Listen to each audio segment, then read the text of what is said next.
La station de Châtel vient d'inaugurer en grande pompe samedi à Plaine-Dranse le nouveau télésiège 6 places débrayable des Rochassons.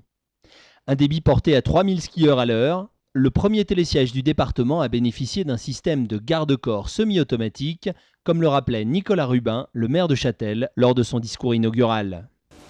Au-delà de son confort et principalement de son dossier haut, capable d'assoupir les plus excités, Rochasson 2012 propose un garde-corps automatique et verrouillable, un véritable atout technique et sécuritaire qui assure le transport des usagers, mais qui est aussi un parfait test de capacité pour les techniciens qui veillent au réglage et à sa précision. Il a aussi l'avantage de vous réveiller à l'arrivée. Ce nouvel équipement de 755 mètres de long a nécessité un investissement de 6,5 millions d'euros. Preuve en est du dynamisme constant de cette commune des Portes du Soleil. J'aime cette formule qui dit « ce n'est pas parce que c'est impossible qu'on n'ose pas, c'est parce qu'on n'ose pas que l'on croit que c'est impossible ». Châtel ne représente qu'un dans les Portes du Soleil. Nous avons choisi d'apporter notre contribution à l'image du grand domaine en jouant notre rôle à notre niveau et entre nos murs.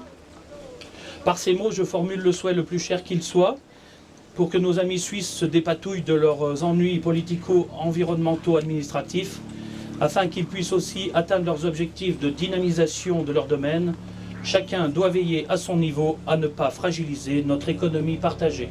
3, 2, 1, c'est parti. Après la coupure du ruban, l'installation fut bénie par les pères Jean Grillet et Philippe Simon Bardou. Et accorde-lui ta bénédiction pour qu'il puisse parcourir en paix ses itinéraires. Nous te le demandons par ton Fils, Jésus le Christ, notre Seigneur, lui qui est l'auteur de la montagne, de la neige et du ciel bleu. Amen.